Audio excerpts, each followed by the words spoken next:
नमस्कार, मैं हूं वीरेश सिंह। आईटीआई के टॉक शो में आपका स्वागत करता हूं। आज थोड़ा सा मुद्दा एक अलग है, तो जिनका हाल टिकट नहीं आया है ना, तो देख लीजिएगा, क्योंकि आज रात में आ गया होगा आपका, मतलब माने कल रात में आ गया होगा। जिनका नहीं आया है तो कृपया मेरे को 12 बजे तक में फिर से कमेंट करके बताएं, इसलिए फिर मैं उसको जो है तो मेल करूं कि क्या दिक्कत क्या नहीं है। देखिए, कल आपने जो कमेंट किया था ना, उस कमेंट को मैंने पूरी सारी चीज़ों को भेज दिया था, उसमें बहुत सारे लोगों का एडमिट कार्ड आ गया। ठीक है, चलिए, तो आज जो मुद्दा है कि जनपद कानपुर के नगर में संचालित शिक्षण संस्थान की मान्यता पाठ्यक्रम के नवीनीकरण की सूचना उपलब्ध कराने के संबंध में 4 दिसंबर को कार्यालय जिला समाज कल्याण अधिकारी कानपुर द्वारा जो है तो भेजी गई, और जिसमें वहाँ के 10वीं 12वीं स्कूल के साथ साथ किसको आईटीआई वालों को भी भेजा गया, और उसमें बताया गया कि आपको जिन संस्थाओं को वर्ष 2023-24 हेतु नवीनीकरण मतलब रीअफिलिएशन एवं संचालित पाठ्यक्रम के स्वीकृत सीट की निर्धारित शुल्क सूचना अहोतित अस्ताचारी कार्यालय में उपलब्ध कराने के लिए निर्देश दिया गया। अब सवाल ये हुआ कि जैसे ही यह लेटर आईटीआई पे आया तो आईटीआई वालों की नींद हराम हो गई। संयुक्त निर्देशक कानपुर मंडल राजकीय औद्योगिक प्रशिक्षण संस्थान परिसर पांडु नगर कानपुर नगर के पत्र दिनांक 6/10/2023 द्वारा जिला अधिकारी महोदय के पत्र संख्या 385358 दिनांक 4/10/2023 के क्रम में अवगत कराया गया है कि जनपद में संचालित 74 निजी आईटीआई के संस्थानों में अभी तक किसी भी का नवीनीकरण नहीं कराया गया है। ऐसे स्थिति में छात्रवृत्ति नियमावली 2023 के क्रम में उक्त समस्त संबंधित आईटीआई संभाग को योजना से लाभान्वित किया जाना संभव नहीं होगा। अब देखिए, इन्होंने लेटर तो भेज दिया, इन्होंने भेजा, ये आपके जो है तो जिला समाज कल्याण अधिकारी कानपुर ने भेज दिया है वहाँ के जेडी को। जेडी ने उनका शायद लॉक कर दिया होगा कि वो उनको स्कॉलरशिप ना मिले। लेकिन जब ऐसी बात थी जेडी साहब, सवाल थोड़ा सा टेक्निकल है, मैं किसी आईटीआई वाले को पक्ष नहीं ले रहा हूँ, ठीक है ना। मैं राहुल देव जी यहाँ पे जेडी, मैंने आपको फोन लगाया था, बात नहीं हुई, लेकिन आपके बड़े अधिकारियों को मैंने बता दिया। इसमें टेक्निकल इशू है कि देखिए, अभी तक 2018 में एक मैंने ही जब आईटीआई लगाई थी तो उसमें मेरे को जवाब दिया गया था कि रीअफिलिएशन अभी अगले ऑर्डर तक नहीं होगा, जैसे भी है वैसे चल जाएगा। इसको फिर मैंने अभी लगाया हुआ, अभी 10-15 दिन पहले लगाया है कि बताइए रीअफिलिएशन के क्या नियम कानून है, उसको आप बताइए, और क्यों आईटीआई वाले नहीं करा रहे हैं, इस पे क्या। 2021 को एक और लेटर आया, और 2021 के लेटर में जो है तो ना उन्होंने आपके सुनील गुप्ता साहब जी ने एक लेटर भेजा था। ये अगस्त 16 2021 का है, जिसमें उन्होंने जो है तो notification on renewal of the ITI को बोले थे कि 2018 के नियम के हिसाब से अब आपको जो है तो इसको करना पड़ेगा। लेकिन इस पे जो है ना बहुत ज़्यादा किसी आईटीआई वाले ने नहीं किया, और अभी इसका कोई इतना ज़्यादा चलन नहीं हुआ कि रीअफिलिएशन जो है तो रिन्यूअल कराया जाए। और एक चीज बता दूं, चलिए कराया जाए या न कराया जाए, तो क्या मेरे को यहाँ के अधिकारी जवाब देंगे कि क्या गवर्नमेंट आईटीआई का जहाँ लड़के पढ़ रहे हैं उनका रीअफिलिएशन हो गया है क्या? सवाल 74 आईटीआई पर नहीं कर रहा हूं मैं। देखिए, किसी प्राइवेट आईटीआई का मैं पक्ष नहीं ले रहा हूं। गलत जो है तो गलत है और सही जो है तो सही है, ठीक है ना। तो यहाँ के जो त्रिनेत्र कुमार सिंह जी हैं, आप जिला समाज कल्याण अधिकारी हैं कानपुर के, ठीक है, आप 10वीं 12वीं के मंगा लिए, उनका निरंतरता चलता रहता है, हर साल 5 साल में होता रहता है, निरंतरता की फीस जमा करते रहते हैं। लेकिन साहब आईटीआई में, हमारे आईटीआई में ऐसा कुछ नहीं है, निरंतरता और रीअफिलिएशन जैसी चीज़ें कुछ भी नहीं। अभी तक डीजीटी ने, मैं बताऊं आपको कि लगभग 90% ऐसी आईटीआई होंगी देश में, 15,000 आईटीआई में, कि जिनका भी रिन्यूअल रीअफिलिएशन मतलब माने कुछ भी नहीं हुआ है, और ना उसके लिए कोई स्पष्ट गाइड गाइडलाइन अभी आई हुई है। तो इस पर आपको समझना चाहिए कि अगर ऐसी कुछ चीजें आप मांग रहे थे तो पहले ही जब एफिलिएशन हो रहा था तो आप इसको कर देते कि भैया इनको स्कॉलरशिप ये नहीं मिलेगी, तो लड़कों का एडमिशन ना करते। सवाल ये है कि प्राइवेट ITI वाले स्कॉलरशिप के नाम पर एडमिशन ले लेते हैं। अब ये लड़कों का अगर कैंसिल हो जाता है तो लड़के कहाँ जाएंगे? ये 1000-2000 लड़के तो नहीं होंगे। 74 ITI है तो मैं अगर इसको मान लूँ कि 5-7 हज़ार के लगभग लड़के तो होंगे ही, इससे कम तो नहीं होंगे। तो इन लड़कों का भविष्य जो है तो दांव पे चला गया। अब इसमें किसकी गलती है? मैं ये कुछ नहीं कहता, मैं सिर्फ टेक्निकल सवाल कर रहा हूँ सर कि क्या आपके कानपुर में गवर्नमेंट ITI जितनी हैं उनका जो है तो रीएफिलिएशन हुआ है, कब हुआ है ये बता दीजिए। और फिर क्या है, स्पेशल कानपुर के लिए ये नियम है। हालांकि ये चीज मैं कहूँ सर कि ये आप सच बोल रहे हो, ऐसा है अन्य जगह पे भी कॉलेज में है कि आपको निरंतरता की जो है तो कि आप जीवित हैं। अब जैसे मैं कहूँ कि मैंने एक पेंशनधारी होता है ना, तो वो अपना जो है तो नवंबर माह में सरकार को एक क्या देता है, सर्टिफिकेट देता है कि मैं जिंदा हूँ। ऐसे ही एजुकेशन सिस्टम में होता है कि आपका माने आप जिंदा हो कि नहीं, आपकी चल रही है कि नहीं चल रही है, तो उसमें सरकार जो है तो आपका रीएफिलिएशन, रिन्यूअल, निरंतरता जैसे सर्टिफिकेट को मांगती है। अब इसमें कितना जायज़ है कितना जायज़ नहीं है ये मैं नहीं कहूँगा, लेकिन हाँ इतनी चीज़ें मैं बताने की कोशिश कर रहा हूँ कि सर गवर्नमेंट ITI में भी नहीं होगा और देश में भी नहीं होंगे।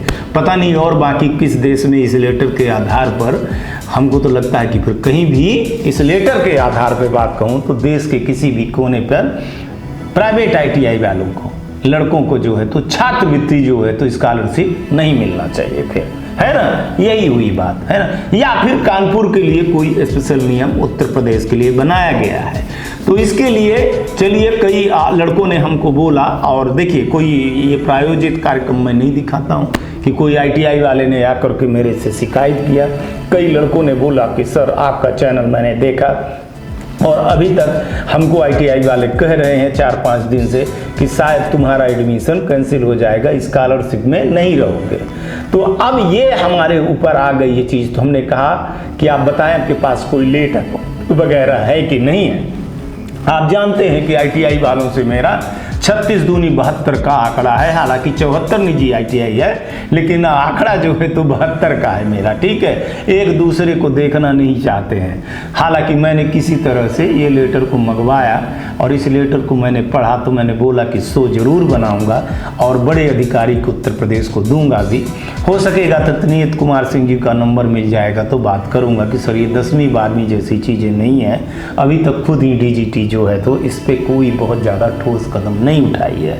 और 15,000 ITI में मैं अगर बताऊं सर कि अगर सच में 15,000 ITI तो नहीं चल रही हैं, लेकिन जितनी अगर 15,000 ITI की बता दूं सर तो 14,000 ITI का रीएफिलिएशन नहीं हुआ होगा। 1000 ही के लोग कुछ ऐसे हैं कि जो रीएफिलिएशन में चले गए होंगे, करवा लिए होंगे, कोर्स बढ़ाना था उनको तो करवा लिए होंगे।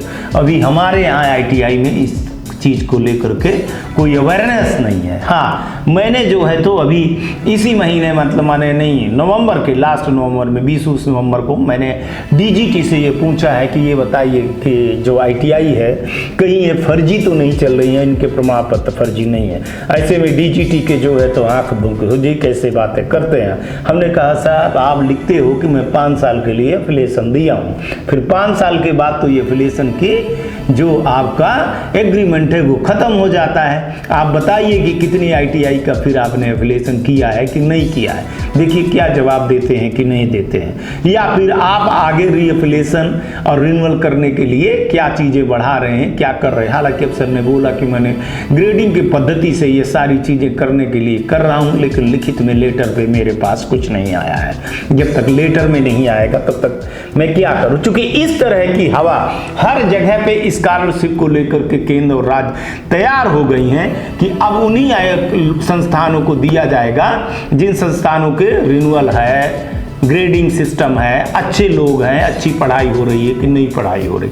त्रिनेत्र कुमार जी, ये बहुत अच्छी बात है कि आपने सबसे एप्लीकेशन लेटर मांगा कि वो जिंदा है कि नहीं जिंदा है वो ITI, है ना। तो वैसे ही मैंने आपको बताने की कोशिश किया कि रिटायरमेंट हो जाने के बाद कर्मचारी को नवंबर के महीने में एक सर्टिफिकेट सरकार को जमा करना होता है कि मैं अभी जिंदा हूं, तब सरकार जो है तो उनको पेंशन देती है। ठीक है, आपने उसी चीज को किया, ये पहले से भी थी। त्रिनेत्र कुमार सिंह जी, मैं आपके ऊपर सवाल नहीं उठा रहा हूं, जिला समाज कल्याण अधिकारी मैं, लेकिन ये चीज ITI पे उठा रहा हूं कि यहाँ के राहुल देव जी JD हैं, तो उनको ये लेटर लिख करके भेजना चाहिए और बताना चाहिए कि सर ये कानपुर नहीं, ये देश की समस्याएं हैं। और DGT ने अभी रेनोल पर ऐसा कुछ भी कठोर नियम नहीं बनाए हैं। हालांकि चल रहा है 2018 तक, तो ये बात थी कि जो चल रहा है उसको चलने देंगे। ये QCI का पहले था कि QCI को हर 5 साल में करना था, 1,25,000 रुपये भरने थी, लेकिन QCI खुद ही ब्लैक लिस्ट हो गई। इसके बाद जो है तो 2017 के बाद 18 के बाद जब आया तो इसको किया गया कि इस पर कैसे किया जाए। इतने में कोरोना आ गया, कोरोना के बहाने के चक्कर में जो है तो ये सारी चीज़ें नहीं आई। 21 में फिर लेटर जारी करके ये बताया गया कि भैया ये सारी चीज़ें अब कर ली जाएंगी, लेकिन फिर भी किसी कारण से रोक दिया गया था। अभी कोई इसका प्रचलन नहीं है। मैं सिर्फ इतना बताने आया हूँ कि अभी कोई इसका प्रचलन सर देश में नहीं है। और अगर इस लेटर का रिफरेंस बना करके अन्य स्टेट देख लेंगे और करने लगेंगे तो फिर ऐसे में ITI के बच्चों को स्कॉलरशिप मिलना बहुत मुश्किल हो जाएगा। मेरा सिर्फ आपसे अनुरोध है, जो यहाँ के ज्वाइंट डायरेक्टर हैं कानपुर के, हालांकि मैं उनको वीडियो भेजूंगा, लेकिन जो लड़के ITI वाले देख रहे हैं तो थोड़ा सा इसको भेजिएगा। मणिपाल सिंह जी को मैं भेजूंगा और जगह पे भेजूंगा मैं, और इनसे मैं स्पष्टीकरण लूँगा कि सर ये सब चीज़ें करने के पहले ऐसे नियम और कानून पहले क्यों नहीं बनाए गए कि जब आप एडमिशन तभी ले पाओगे। और सच बात है, हर ITI को, हर एजुकेशन को जुलाई के महीने में, मई जून जुलाई के महीने में ही अफिलिएशन और निरंतरता रीएफिलिएशन जैसे सर्टिफिकेट को मांग लेना चाहिए, है ना।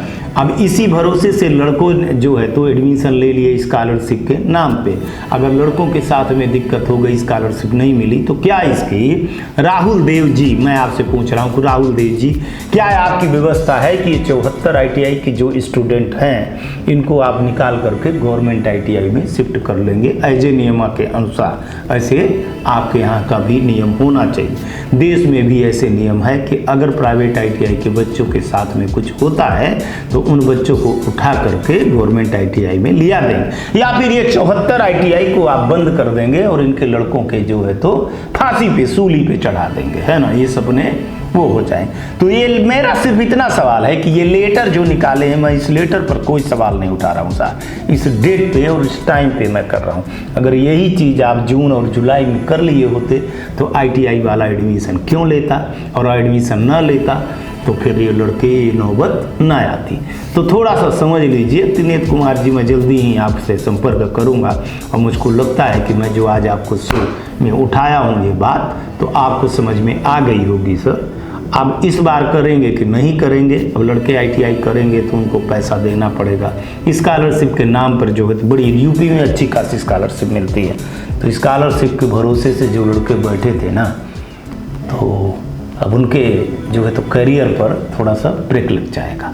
और मैं समझता हूँ कि इस शो को देख करके और हमारी भावनाओं को देख करके, हमारी भावनाएं, है ना, मैं लड़कों की भावनाएं और ITI की भावनाएं नहीं कह रहा हूँ, मेरी भावनाओं को समझिएगा। मैं सही चीज़ नियमानुसार उठाता हूँ। हालांकि ITI निकलने में अभी टाइम है, दिसंबर के लास्ट तक में निकल जाएगी, लेकिन आपने मांगा है कि 13/12/2023 तक अनिवार्य रूप से ये सारी चीज़ें आप एप्लीकेशन का लेटर दें। तो 13/12 तक में तो नहीं हो पाएगा, पता नहीं क्या हो पाएगा। अब ITI वाले भी हैं तो वो तो अब भगवान है मालिक है, किसी की इतनी हिम्मत नहीं है कि वो जाएं और भाई त्रिनेत्र कुमार जी से मिलें और उनको बताएं। और ये लेटर जो है तो 21 वाला दिखा दें कि सर ये लेटर देख लीजिए।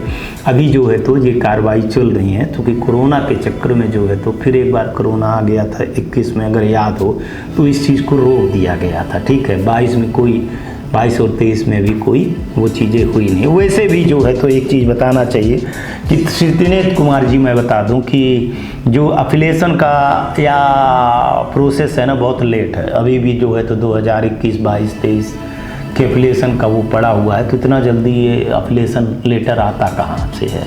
तो अब भगवान ही मालिक है, इनके पास तो अफिलेशन लेटर है नहीं किसी 74 निजी ITI।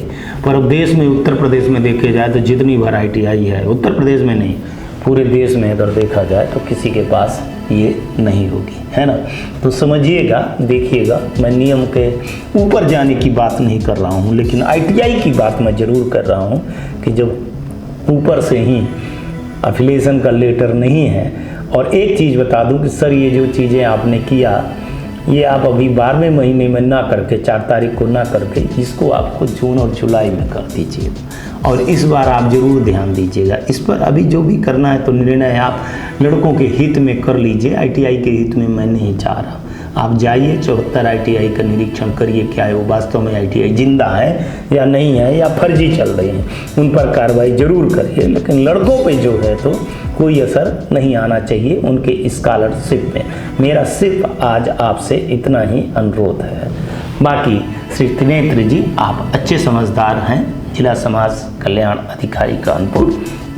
बाकी आपकी मर्जी, ठीक है। आज तक के लिए इतना ही। कल आऊँगा तो फिर किसी नए मुद्दे पर बात करूँगा। तब तक आप लोग अपना ध्यान रखिए, आसपास सफाई रखिए, बड़े बुजुर्गों का सम्मान करिए और ITI टॉक्स तो देखते रहिए। पानी की बचत करिएगा, गाड़ी धीरे चलाइएगा, हेलमेट जरूर पहनिएगा, ठीक है। अपने माता पिता की इज्जत जरूर करिएगा। ठंड आ गई, अगर आपके पास थोड़े से कपड़े हों तो किसी गरीब को जाकर के झुग्गी झोपड़ी में जो बैठे रहते हैं ना, उनको जरूर कंबल उम्बल दे दीजिएगा, मोजा मफलर जो भी आपके पास हो। जितनी आपकी हैसियत हो उतना आप करिएगा जरूर, क्योंकि ये देश आपका है, ये समाज आपका है। आप इसके जो है तो करता धरता हो, आने वाले पीढ़ी आपकी है। नमस्कार, जय हिंद। नमस्कार, मैं Shailendra Gupta, director AG enterprises Delhi से बात कर रहा हूं। AG टेक ब्रांड पिछले 15 वर्षों से ITI टूल्स की मैन्युफैक्चरिंग एंड सप्लाई पूरे भारतवर्ष में कर रहा है। पूरे भारतवर्ष में किसी भी स्टेट में NCVT, SCVT ITI खोलने के लिए संपर्क करें। अधिक जानकारी के लिए नीचे दिए गए नंबर पर संपर्क करें। धन्यवाद।